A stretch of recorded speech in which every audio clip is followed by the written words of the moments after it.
right, so today on Skills Hunt Forum, we have Super Senator himself, Senator Karibu Sana. Asante sana.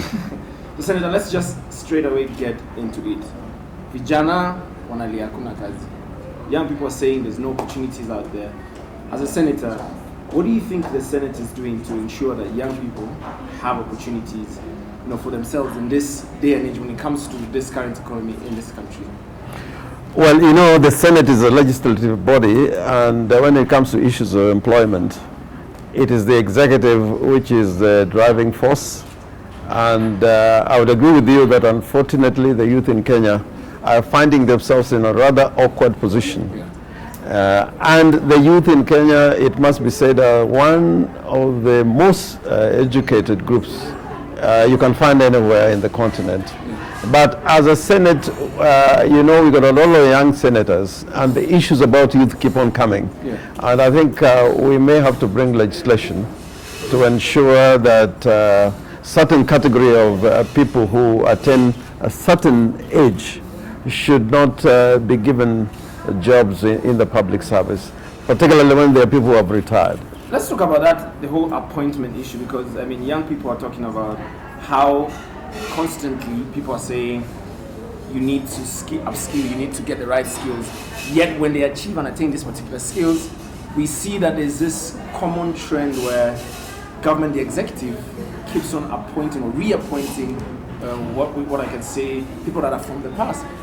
What is your particular take on the appointments that have happened in recent times? Yeah, they are very disappointing, I must confess. And it's not because the young people don't have skills. On a competitive basis for any job that is available in the public service, there are a lot of young people who are qualified. We are talking at a time when, remembering even people in political leadership like Tom Boyer, they were in those positions when they were around 30 years. Exactly. Ken Matiba had just left university, and he was appointed to be permanent secretary. I can assure you that if jobs were being,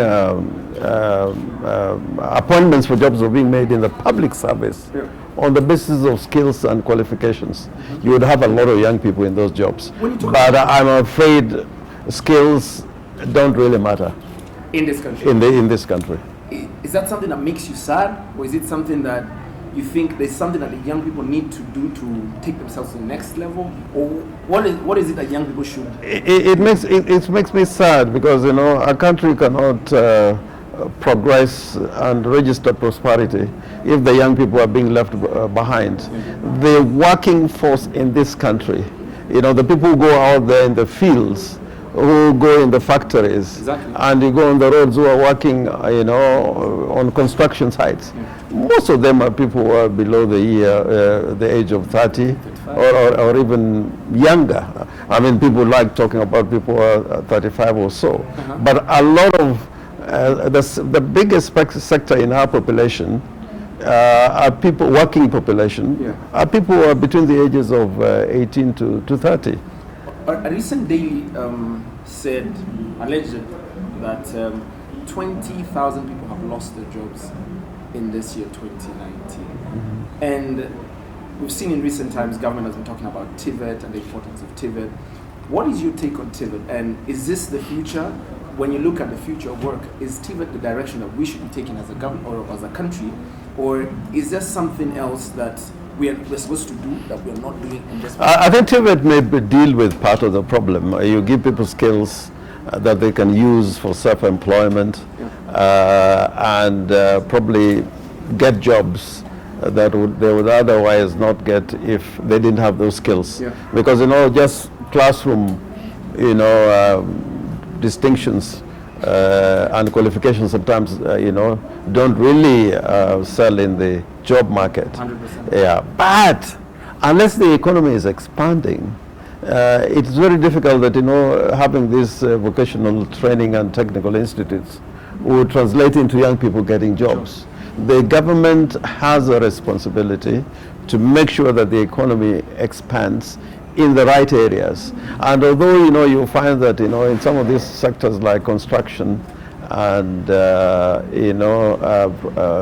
productive sector in agriculture and so on, you could probably see the needle moving towards growth. Yeah.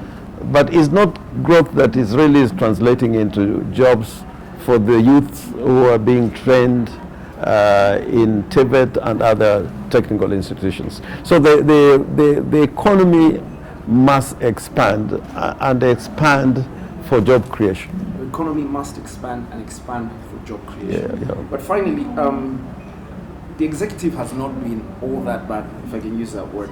So recently, they ratified KYPD. What is your take on KYPD, and is this a step in the right direction, or is this an opportunity? Because commonly what young people would say is this is a PR stunt. Let me just use the word in the street. I think it's a step in the right direction, but it still is at the level of promises and aspirations. Exactly. Yeah, you need to translate all these programs and thinking and new motivations into action. Because if you look like all the government programs, including even the Big Four agenda, these are areas where, if implemented properly, there would be jobs created for young people.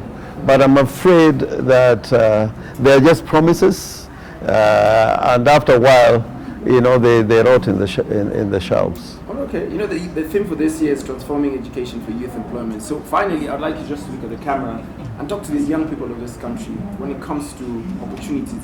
What is this that they should do they're not doing? Or what is this hope that you want to give them in terms of the future? What does the future hold? I want to emphasize that the youth are the most important sector in our society.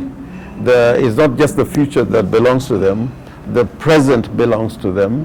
And comparatively, if you look at countries all over, even when people are at war, it's the youth who give the ultimate sacrifice. So I want the young people in Kenya not to give up, and when it comes to honing skills, do not give up. But also, they must take their own destiny and of the nation in their hands. They must enter into competition, because after all this is about competition. And when I look at what is happening in the legislature, you have a lot of young, bright Kenyans in those kind of positions. And if in the long run they can take part in electing a government that would be more responsive to the aspirations of the youth, I think we can be able to get there. Well said, sir. Yeah. So he said, young people, it's an opportunity for you to enter into the competition, and better yet, it's an opportunity for our young legislators out there to participate in electing the right government. Thank you so much, Senator. Much obliged. Thank you.